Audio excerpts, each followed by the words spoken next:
آج وہ دن ہے 84 سال پہلے علامہ اقبال اس دنیا سے گئے تھے. سامنے ان کا مزار ہے اور وہ ایک ایسا انسان تھا شاید ہی کوئی ایسا ذہن 500 سال میں مسلمان دنیا میں آیا ہو. اور علامہ اقبال کی جو پوری کوشش تھی کہ ایک غلام قوم کو اٹھائے, زندہ کرے غلام قوم کو. ان کی اتنی شاعری ہے, لیکن جو مجھے سب سے زیادہ پسند ہے اور آج جو میں ایک فکرہ کہنا چاہتا ہوں کہ اس رزق سے موت اچھی ہے جس رزق سے پرواز میں آتی ہے کوتاہی. یہاں 1940 میں جب قائد اعظم نے پاکستان کی ریزولوشن قرارداد پاکستان پاس کی تھی, کیوں ایک اتنی بڑی خواب انہوں نے یہ اناؤنس کی تھی کہ ہندوستان کے مسلمانوں نے فیصلہ کیا کہ ہم ایک آزاد ملک میں رہنا چاہتے ہیں. یہ پاکستان صرف اس خطے کے مسلمانوں کے لیے نہیں تھا. جو ہندوستان میں مسلمان جو نہیں پاکستان آ سکے انہوں نے بھی ووٹ دی پاکستان کے لیے, کیونکہ پاکستانیوں بڑی خواب کا نام تھا پاکستان. اور پاکستان کا جو نعرہ تھا, پاکستان کا مطلب کیا, میں یہ چاہتا ہوں آج کہ پہلے آپ لا الہ الا اللہ کا مطلب صحیح معنی میں سمجھ لیں. لا الہ الا اللہ کا مطلب یہ ہے کہ وہ ایک انسان کو آزاد کر دیتا ہے, ایک چھوٹے انسان کو ایک عظیم انسان بنا دیتا ہے. مولانا رومی نے کہا کہ اللہ نے جب تمہیں پر دیے کیوں چونٹیوں کی طرح زمین میں رینگ رہے ہو, کیونکہ لا الہ الا اللہ انسان کو پر دیتا ہے. جب علامہ اقبال کہتا ہے کہ پرواز میں کوتاہی نہ آئے, تو کوتاہی تب آتی ہے جب انسان غلامی کرتا ہے.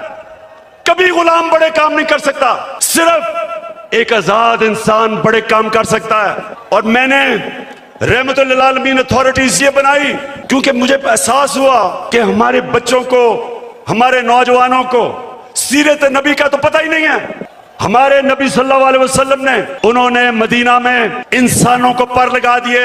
وہ عرب جن کی کوئی حیثیت نہیں تھی, دو سپر پاور تھی دونوں طرف, پرشین اور رومن ایمپائر, بیزنٹائن ایمپائر, بیچ میں وہ عرب جن کی کوئی حیثیت نہیں تھی. میں نے اس لیے اپنے بچوں کو فیصلہ کیا کہ ہم سیرت نبی پڑھائیں اپنے نوجوانوں کو, تاکہ آپ کو پتہ تو چلے کہ کیوں اللہ نے ہمیں حکم دیا ہے کہ نبی کے راستے پہ چلو, کیونکہ اس سے عظیم انسان کبھی آیا ہی نہیں. تو پاکستانیوں, میں چاہتا ہوں کہ آپ اپنا مقام سمجھیں. قرآن میں اللہ کہتا ہے کہ میں نے انسان کو اشرف المخلوقات بنایا, سب سے عظیم مخلوق. فرشتوں کو کہا کہ انسان کے سامنے جھکو. شیطان کو انہوں نے جنت سے نکالا ایک وجہ سے, عبادت تو وہ سب سے زیادہ کرتا تھا اللہ کی, کیونکہ اس میں تکبر تھا, کہتا میں انسان کے سامنے نہیں جھکتا. اور اللہ نے اسے کہا کہ تمہیں بھی اندازہ نہیں کہ میں نے اس کو کیا صلاحیتیں دی ہیں. اور قرآن میں پھر یہ بھی ہے, جب انسان اوپر جاتا ہے تو فرشتوں کے اس سے اوپر چلا جاتا ہے, لیکن جب وہ گرتا ہے جانوروں سے نیچے گر جاتا ہے. ہمارے اوپر ہے, ہم اوپر جانا چاہتے ہیں یا زمین پہ رینگنا چاہتے ہیں. پاکستانیوں, آپ ایک دفعہ فیصلہ کر لیں.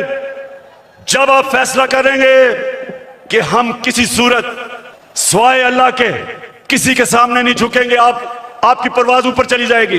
جس دن لا الہ الا اللہ کا مطلب آپ سمجھ گئے, آپ کی زنجیریں ٹوٹ جائیں گی.